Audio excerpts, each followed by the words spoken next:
नमस्कार। दोपहर समाचार में आपका स्वागत है।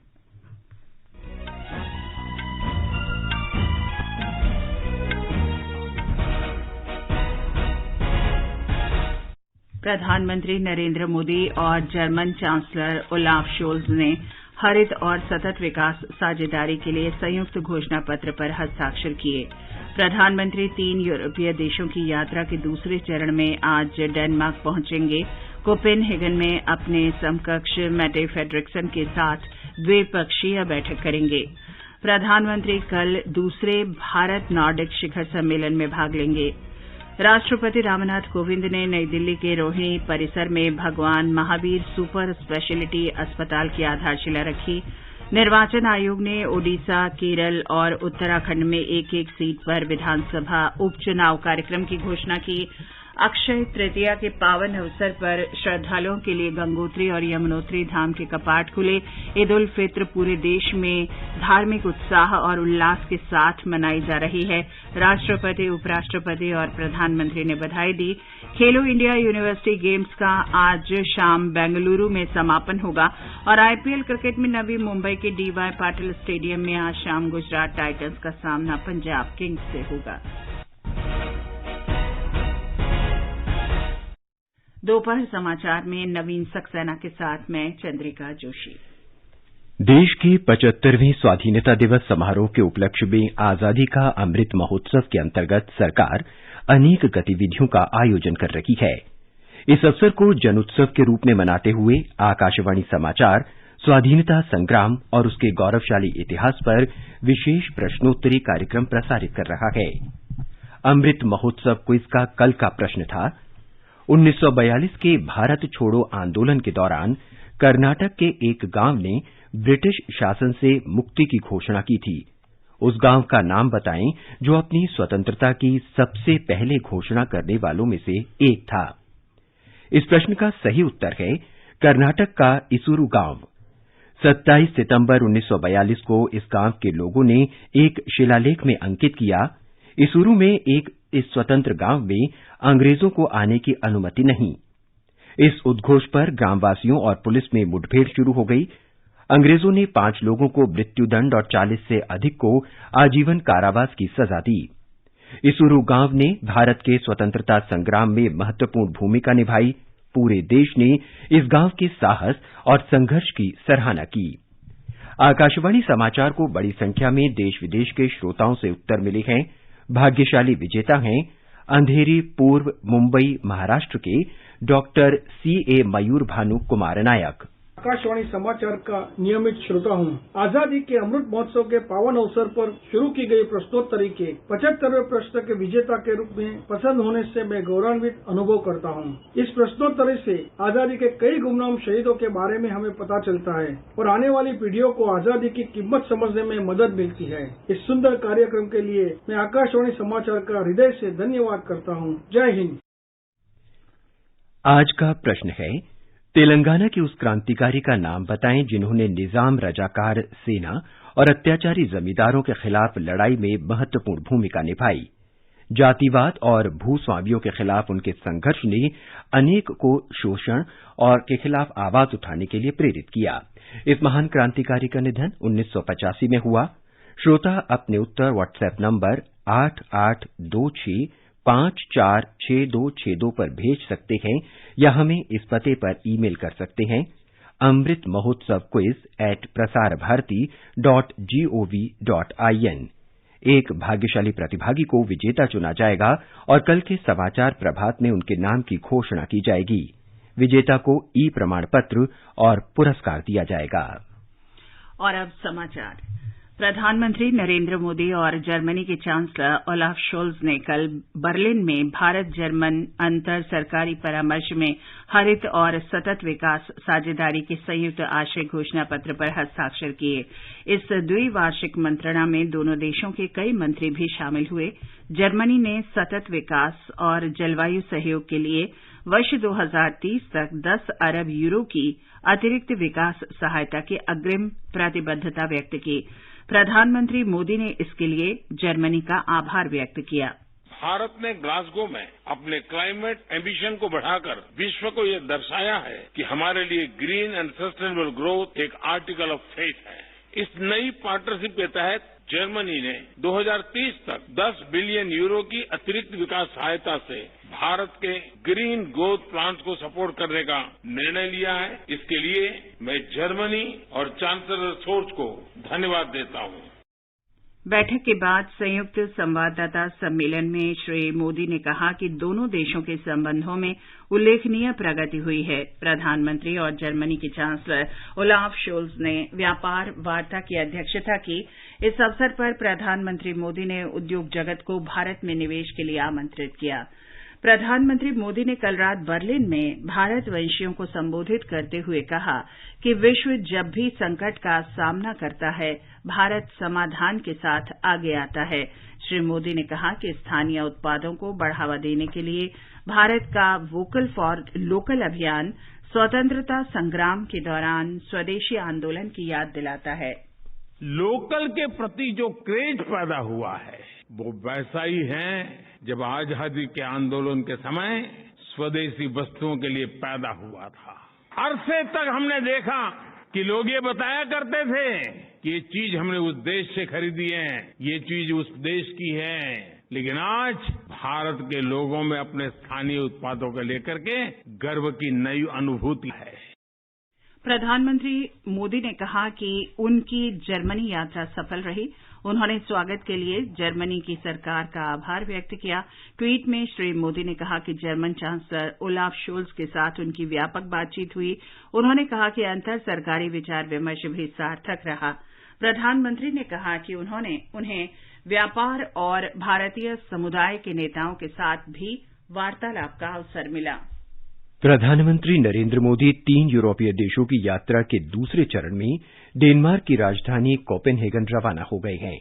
वो डेनमार्क के प्रधानमंत्री मेटे फ्रेडरिक्सन के साथ द्विपक्षीय बैठक करेंगे। एक रिपोर्ट।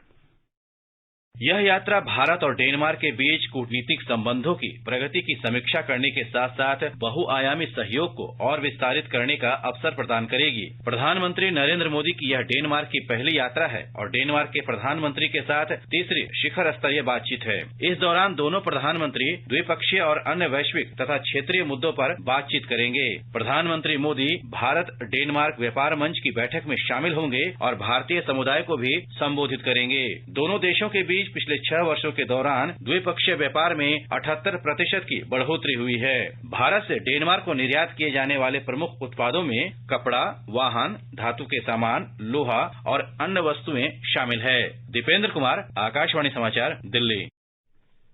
प्रधानमंत्री नरेंद्र मोदी कोपेनहेगन में दूसरे भारत नॉर्डिक शिखर सम्मेलन में भाग लेंगे। डेनमार्क ने इस सम्मेलन का आयोजन किया है। सम्मेलन में महामारी के बाद आर्थिक बहाली, जलवायु परिवर्तन, नवाचार, प्रौद्योगिकी और नवीकरणीय ऊर्जा जैसे विषयों सहित वैश्विक सुरक्षा परिदृश्य और भारत नॉर्डिक देशों के बीच सहयोग के संबंध में विशेष रूप से चर्चा होगी। नॉर्डिक देश भारत के लिए स्थिरता, नवीकरणीय ऊर्जा, डिजिटलीकरण और नवाचार में महत्वपूर्ण भागीदार हैं। विदेश यात्रा के अंतिम चरण में प्रधानमंत्री श्री मोदी कुछ समय के लिए पेरिस में रुकेंगे, जहां फ्रांस के राष्ट्रपति इमैनुअल मैक्रों से मुलाकात करेंगे। ये समाचार हमारी वेबसाइट newsonair.com/hindi और हमारे mobile app news on AIR पर भी उपलब्ध हैं। सुनो ना, हाँ? सोच रहा हूँ अपना बिजनेस क्यों न बढ़ा लूं। तो रोका किसने है? हाँ? रोका तो किसी ने नहीं, पर समझ नहीं आ रहा कि मदद किससे मांगूं। मुझसे। तुमसे? तो अच्छा बताओ फिर। आकाशवाणी है ना, मैंने सुना है उसका नेटवर्क देश भर में फैला है। पर उससे मेरा क्या फायदा?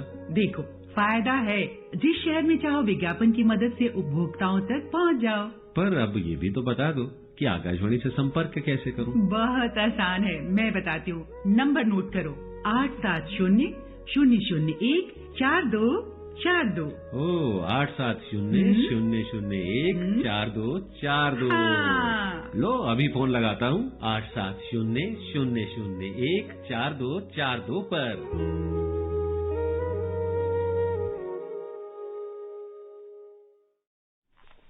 दोपहर समाचार में आपका फिर स्वागत है।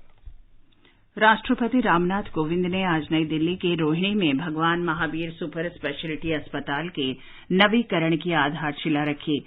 श्री कोविंद ने कहा कि अक्षय तृतीया के अवसर पर आधारशिला रखना बहुत शुभ है।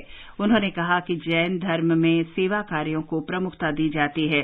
राष्ट्रपति ने प्रसन्नता व्यक्त की कि इस सुपर स्पेशलिटी अस्पताल में गरीबों को निःशुल्क स्वास्थ्य सेवाएं दी जाएंगी। 50 बिस्तरों वाले इस अस्पताल में 250 बिस्तरों की व्यवस्था के साथ अति आधुनिक हॉस्पिटल बनाने की योजना है, जिसे वर्ष 2023 तक पूरा करने का लक्ष्य। यह प्रसन्नता का विषय है कि इस सुपर स्पेशलिटी अस्पताल में उच्च स्तरीय स्वास्थ्य सेवाएं समाज के सभी वर्गों को किफायती दरों पर तथा गरीबों को निःशुल्क उपलब्ध कराई जाने की योजना है। सेवा धर्म का पालन करते हुए कोविड-19 महामारी के दौरान हमारे स्वास्थ्य कर्मियों, डॉक्टरों और नर्सों ने अपनी जान जोखिम में डालकर देशवासियों की सेवा की एक मिसाल कायम की। आज भी ध्यान रखना है कि अभी कोविड पूरी तरह समाप्त नहीं हुआ है। मैं सभी देशवासियों से पूर्णतः सतर्क रहने तथा सरकार द्वारा दिए गए सभी दिशा निर्देशों का पालन करने की अपील भी करता हूं। निर्वाचन आयोग ने ओडिशा, केरल और उत्तराखंड में विधानसभा की 3 सीटों के उपचुनाव का कार्यक्रम घोषित कर दिया है। ओडिशा में बजरंग नगर, केरल में त्रिकाकारा सीट और उत्तराखंड में चंपावत विधानसभा क्षेत्र के लिए 31 मई को मतदान होगा। मतगणना 3 जून को होगी। चुनाव अधिसूचना कल जारी की जाएगी और नामांकन पत्र 11 मई तक भरे जा सकते हैं। राजस्थान में जोधपुर शहर में कल रात सांप्रदायिक तनाव बढ़ने के बाद इंटरनेट सेवाएं स्थगित कर दी गई हैं और बड़ी संख्या में पुलिस बलों को तैनात किया गया है। पथराव और हिंसा की घटनाओं में 5 पुलिसकर्मी घायल हुए हैं। पुलिस बलों की तैनाती के बाद शहर में स्थिति नियंत्रण में आ गई थी, लेकिन आज सवेरे ईद की नमाज के बाद तनाव फिर बढ़ गया। कुछ लोगों ने जालौरी गेट के पास एक इलाके में पथराव किया, जिससे कुछ वाहन क्षतिग्रस्त हो गए। मुख्यमंत्री अशोक गहलोत ने शांति और सद्भाव बनाए रखने की अपील की है। केंद्रीय जल शक्ति मंत्री गजेंद्र सिंह शेखावत ने भी अशांत क्षेत्र का दौरा किया। विवाद की शुरुआत कल रात एक समूह के कुछ सदस्यों द्वारा स्वतंत्रता सेनानी बाल मुकुंद बिस्सा की प्रतिमा पर धार्मिक झंडे लगाने की कोशिश से हुई, जिसका दूसरे गुट ने विरोध किया।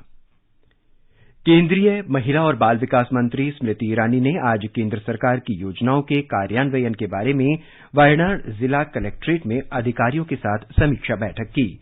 वायनाड केरल का एकमात्र ऐसा जिला है जिसे नीति आयोग ने आकांक्षी जिलों की सूची में शामिल किया है। केंद्रीय गृह और सहकारिता मंत्री अमित शाह ने युवा पीढ़ी का आह्वान किया है कि वो भारत को विश्व गुरु बनाने में योगदान करें। वे आज बेंगलुरु में नृपतुंगा विश्वविद्यालय के उद्घाटन और इसके शैक्षणिक ब्लॉक की आधारशिला रखने के अवसर पर बोल रहे थे। उन्होंने कहा कि आजादी का अमृत महोत्सव उपयुक्त समय है कि अगली पीढ़ी 2047 तक भारत को विश्व में शीर्ष स्थान दिलाने का संकल्प ले, जब भारत आजादी की 100वीं वर्षगांठ मना रहा होगा। 75 साल की यात्रा में देश ने काफी मंजिल काट कर आज हम यहाँ पर खड़े हैं। हमारे देश के प्रधानमंत्री नरेंद्र मोदी जी ने आजादी के इस अमृत महोत्सव को बहुत महत्व के साथ मनाने का निर्णय किया है। इन्होंने हमारे सामने 3 लक्ष्य रखे हैं। पहला लक्ष्य कि आजादी के लिए जिन जिन लोगों ने अपने बलिदान दिए, और कई लोग ऐसे थे जिन्होंने अपने जीवन का बलिदान दिया। पहला उद्देश्य आजादी के अमृत महोत्सव का है कि आज की युवा पीढ़ी आजादी के उन जन नायकों को जाने, पहचाने और उनमें से देशभक्ति के संस्कार ग्रहण कर देश को आगे बढ़ाने के लिए करें। देश में इस साल अप्रैल महीने में कोयले का कुल उत्पादन 6,61,54,000 टन रहा। कोल इंडिया लिमिटेड और उसकी सहायक कंपनियों ने 6.2% की वृद्धि दर्ज करते हुए सबसे अधिक 5,34,70,000 टन कोयले का उत्पादन किया। आगे बढ़ने से पहले मुख्य समाचारों पर एक नजर। प्रधानमंत्री नरेंद्र मोदी और जर्मन चांसलर ओलाफ शोल्स ने हरित और सतत विकास साझेदारी के लिए संयुक्त घोषणा पत्र पर हस्ताक्षर किए। प्रधानमंत्री 3 यूरोपीय देशों की यात्रा के दूसरे चरण में आज डेनमार्क पहुंचेंगे। कोपेनहेगन में अपने समकक्ष मेटे फ्रेडरिक्सन के साथ द्विपक्षीय बैठक करेंगे। प्रधानमंत्री कल दूसरे भारत नॉर्डिक शिखर सम्मेलन में भाग लेंगे। राष्ट्रपति रामनाथ कोविंद ने नई दिल्ली में रोहिणी परिसर में भगवान महावीर सुपर स्पेशलिटी अस्पताल की आधारशिला रखी। निर्वाचन आयोग ने ओडिशा, केरल और उत्तराखंड में एक एक सीट पर विधानसभा उपचुनाव कार्यक्रम की घोषणा की। अक्षय तृतीया के पावन अवसर पर श्रद्धालुओं के लिए गंगोत्री और यमुनोत्री धाम के कपाट खुले। ईद उल फितर पूरे देश में धार्मिक उत्साह और उल्लास के साथ मनाई जा रही है। राष्ट्रपति, उपराष्ट्रपति और प्रधानमंत्री ने बधाई दी। खेलो इंडिया यूनिवर्सिटी गेम्स का आज शाम बेंगलुरु में समापन होगा और आईपीएल क्रिकेट में नवी मुंबई के डीवाई पाटिल स्टेडियम में आज शाम गुजरात टाइटंस का सामना पंजाब किंग्स से होगा।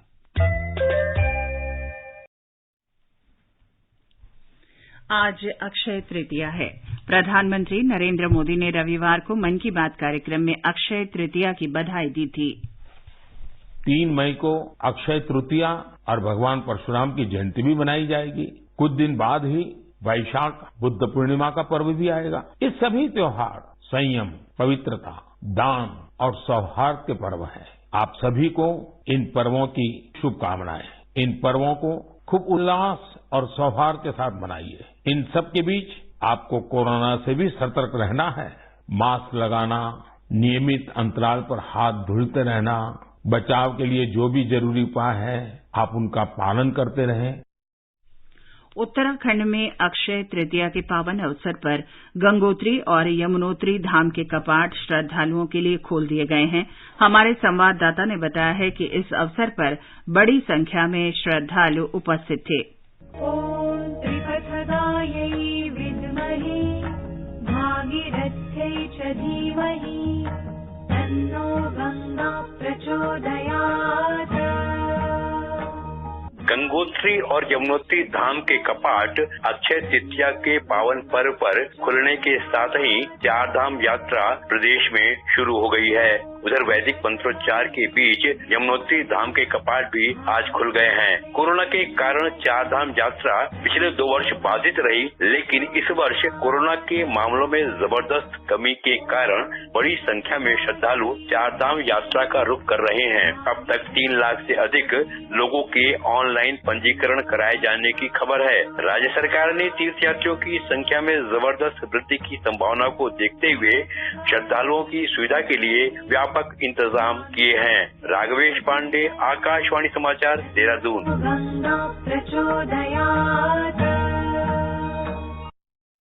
मुख्यमंत्री पुष्कर सिंह धामी ने सभी श्रद्धालुओं के लिए 4 धाम यात्रा सफल होने की कामना की। केदारनाथ धाम के कपाट शुक्रवार को और बद्रीनाथ धाम के कपाट रविवार को खुलेंगे, जिसके लिए तैयारियां पूरे जोरों पर हैं। उधर ओडिशा के पवित्र शहर पुरी में भगवान जगन्नाथ और उनके अग्रज बलभद्र की 21 दिन तक चलने वाली चंदन यात्रा आज शाम प्रारंभ हो रही है। परंपरा के अनुसार आज से तीनों रथों को सजाने का काम शुरू होता है।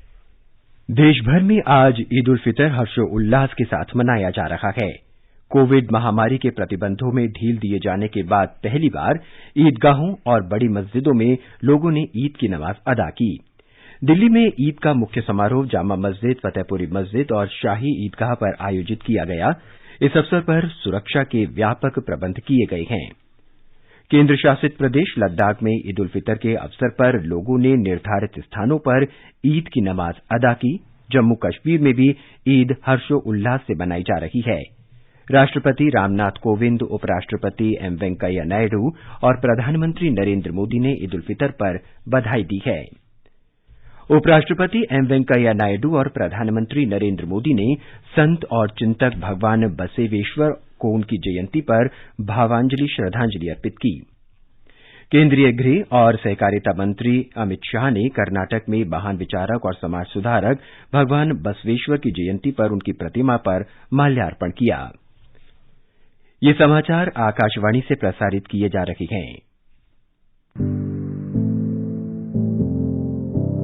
कंपटीशन की अगर आप कर रहे हैं तैयारी, तो उनके लिए ऑल इंडिया रेडियो पर हम लाए हैं अभ्यास, एक ऐसा कार्यक्रम जिसमें आप पूछेंगे सवाल व्हाट्सएप नंबर 9289094044 पर, या फिर ईमेल करेंगे abhyas.airnews@gmail.com पर, और हमारे विशेषज्ञ देंगे इसका जवाब। इस बार का विषय है पब्लिक एडमिनिस्ट्रेशन। सवाल भेजने की अंतिम तारीख है 4 मई। आपका अभ्यास हमारा प्रयास।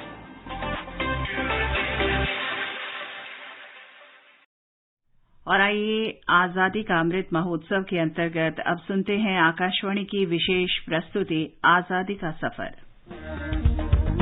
आजादी का अमृत महोत्सव।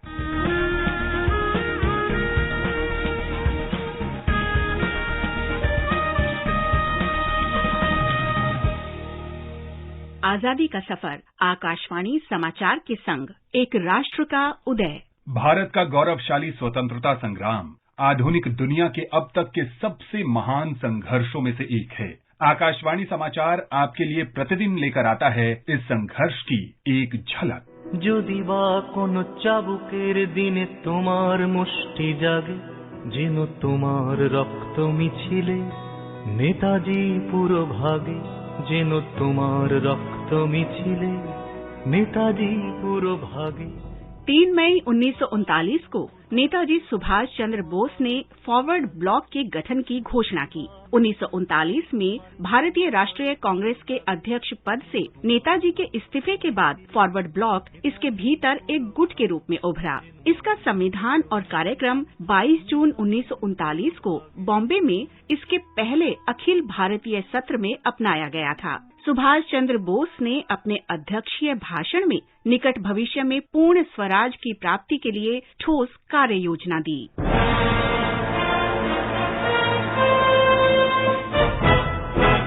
17 जनवरी 1941 को नेताजी सुभाष चंद्र बोस के भागने के बाद फॉरवर्ड ब्लॉक के नेताओं और कार्यकर्ताओं को ब्रिटिश पुलिस और उसकी खुफिया शाखा से तीखी यातना और अपमान का सामना करना पड़ा। बड़ी संख्या में इन नेताओं और कार्यकर्ताओं को गिरफ्तार किया गया और जेलों में डाल दिया गया। फॉरवर्ड ब्लॉक को जून 1942 में प्रतिबंधित घोषित कर दिया गया था। इसे हालांकि अवैध घोषित कर दिया गया था, लेकिन फिर भी इसने 1942 में भारत छोड़ो आंदोलन का समर्थन किया। इनमें सरदुल सिंह कविशर, शीलभद्र याजी, HV Kamat, RS Ruikar, KN Joglekar, Mukund लाल सरकार और यू मुथुरालिंगम थेवर जैसे पार्टी के राष्ट्रीय स्तर के नेता शामिल थे।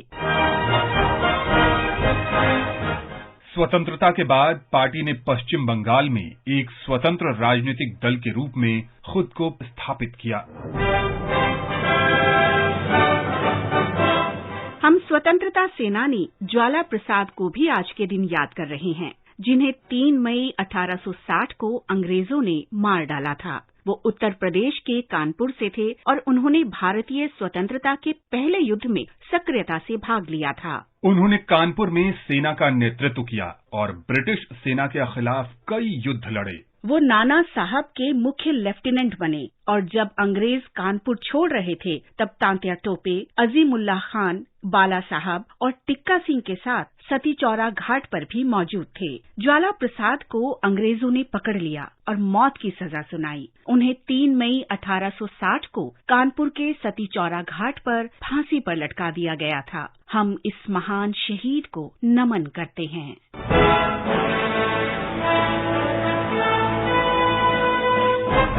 हम क्रांतिकारी स्वतंत्रता सेनानी सुशील चंद्र कुमार सेन गुप्ता को भी याद करते हैं, जो 3 मई 1915 को शहीद हुए थे। उनका जन्म दिसंबर 1892 में असम में हुआ था। बाद में वे पश्चिम बंगाल में कोलकाता चले गए। अलीपुर बम मामले में अरबिंदो घोष के मुकदमे के दौरान व्यक्तियों को पीटने वाले हवलदार को मारने के कारण उन्हें भी पीटा गया। क्रांतिकारियों के मानिकतला समूह का सदस्य होने के कारण सुशील चंद्र पर अलीपुर बम मामले में मुकदमा चला, लेकिन उन्हें बरी कर दिया गया था। रिहाई के बाद सुशील चंद्र ने कोलकाता में बलिया घाट छापेमारी में भाग लिया और फरवरी 1915 में पथूरिया घाट में मुखबिर निरोध हल्दर की हत्या में भी शामिल थे। 3 मई 1915 को उन्होंने नादिया में खलीलपुर छापेमारी में भाग लिया, जहां 2 सब इंस्पेक्टरों और कुछ कांस्टेबलों ने उन्हें रोकने का प्रयास किया। इस झड़प में पुलिस ने गोली मारकर सुशील चंद्र की हत्या कर दी थी।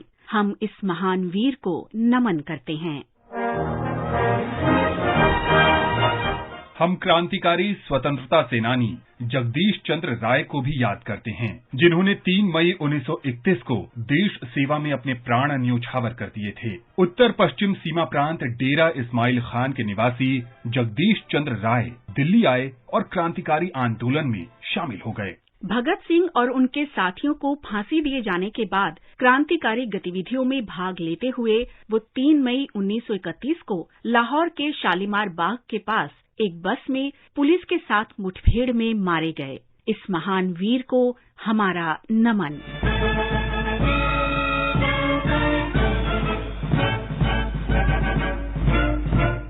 हम इंडियन नेशनल आर्मी के सदस्य केसरी चंद्र शर्मा को भी याद करते हैं, जिन्हें 3 मई 1945 को अंग्रेजों ने मार डाला था। दिल्ली के निवासी केसरी चंद को बर्मा के मोर्चे पर इम्फाल के पास लड़ाई के दौरान ब्रिटिश सेना ने पकड़ लिया था। दिसंबर 1944 में राजा सम्राट के विरुद्ध युद्ध छेड़ने के लिए उन पर मुकदमा चलाया गया और कोर्ट मार्शल में मौत की सजा सुनाई गई। 3 मई 1945 को उन्हें दिल्ली जेल में फांसी दे दी गई थी। भारत के इस महान सपूत को हमारा नमन।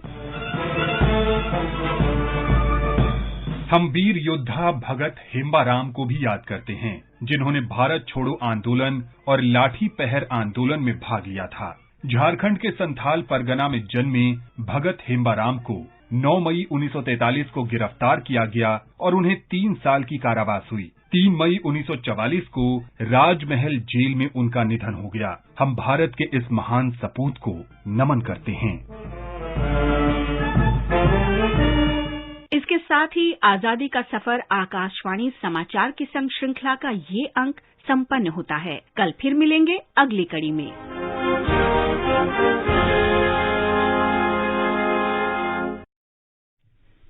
राष्ट्रपति रामनाथ कोविंद आज से असम और मिजोरम के 4 दिन के दौरे पर रहेंगे। राष्ट्रपति कल असम के तामुलपुर में बोडो साहित्य सभा के 61वें वार्षिक सम्मेलन को संबोधित करेंगे। खेलो इंडिया यूनिवर्सिटी गेम्स का आज बेंगलुरु में समापन हो रहा है। केंद्रीय गृह मंत्री अमित शाह समापन समारोह के मुख्य अतिथि होंगे। कर्नाटक के मुख्यमंत्री बसवराज बोम्मई और केंद्रीय मंत्री प्रहलाद जोशी और अनुराग ठाकुर भी इस अवसर पर उपस्थित रहेंगे। समापन समारोह आज शाम सांस्कृतिक कार्यक्रम के साथ शुरू होंगे। 500 विद्यार्थी आजादी का अमृत महोत्सव थीम के अंतर्गत योगासन प्रस्तुत करेंगे। समारोह का समापन ध्वनि, प्रकाश और लेजर शो कार्यक्रम के साथ होगा। आईपीएल क्रिकेट में आज शाम 7:30 बजे नवी मुंबई के डीवाई पाटिल स्टेडियम में गुजरात टाइटंस का सामना पंजाब किंग्स से होगा। अब एक नजर मौसम पर। दिल्ली, मुंबई और चेन्नई में आंशिक रूप से बादल छाए रहेंगे। कोलकाता में तेज हवाएं चलने के साथ गरज के साथ छींटे पड़ सकते हैं। श्रीनगर, जम्मू और मुजफ्फराबाद में आंशिक रूप से बादल छाए रहेंगे और 1 या 2 बार गरज के साथ बारिश होने की संभावना है। गिलगित और लेह में आंशिक रूप से बादल छाए रहेंगे। न्यूनतम तापमान 8 डिग्री और अधिकतम 39 डिग्री सेल्सियस के बीच रहने का अनुमान है। बुलेटिन समाप्त होने से पहले अमृत महोत्सव क्विज का आज का प्रश्न फिर सुन लें। तेलंगाना की उस क्रांतिकारी का नाम बताएं जिन्होंने निजाम की रजाकार सेना और अत्याचारी जमींदारों के खिलाफ लड़ाई में महत्वपूर्ण भूमिका निभाई। आप अपने उत्तर व्हाट्सएप नंबर 8826546262 पर भेज सकते हैं या हमें इस पते पर ईमेल कर सकते हैं amritmahotsavquiz@prasarbharati.gov.in। और अंत में मुख्य समाचार एक बार फिर। प्रधानमंत्री नरेंद्र मोदी और जर्मन चांसलर ओलाफ शोल्ज ने हरित और सतत विकास साझेदारी के लिए संयुक्त घोषणा पत्र पर हस्ताक्षर किए। प्रधानमंत्री 3 यूरोपीय देशों की यात्रा के दूसरे चरण में डेनमार्क पहुंच गए हैं। कोपेनहेगन में अपने समकक्ष मेटे फ्रेडरिक्सन के साथ द्विपक्षीय बैठक करेंगे। प्रधानमंत्री कल दूसरे भारत नॉर्डिक शिखर सम्मेलन में भाग लेंगे। राष्ट्रपति रामनाथ कोविंद ने नई दिल्ली के रोहिणी परिसर में भगवान महावीर सुपर स्पेशलिटी अस्पताल की आधारशिला रखी। निर्वाचन आयोग ने ओडिशा, केरल और उत्तराखंड में एक-एक सीट पर विधानसभा उपचुनाव कार्यक्रम की घोषणा की। अक्षय तृतीया के पावन अवसर पर श्रद्धालुओं के लिए गंगोत्री और यमुनोत्री धाम के कपाट खुले। ईद उल फित्र पूरे देश में धार्मिक उत्साह और उल्लास के साथ मनाई जा रही है। राष्ट्रपति, उपराष्ट्रपति और प्रधानमंत्री ने बधाई दी है। खेलो इंडिया यूनिवर्सिटी गेम्स का आज शाम बेंगलुरु में समापन होगा और आईपीएल क्रिकेट में नवी मुंबई के डीवाई पाटिल स्टेडियम में आज शाम गुजरात टाइटंस का सामना पंजाब किंग्स से होगा। इसके साथ ही दोपहर समाचार का ये अंक समाप्त हुआ। नमस्कार।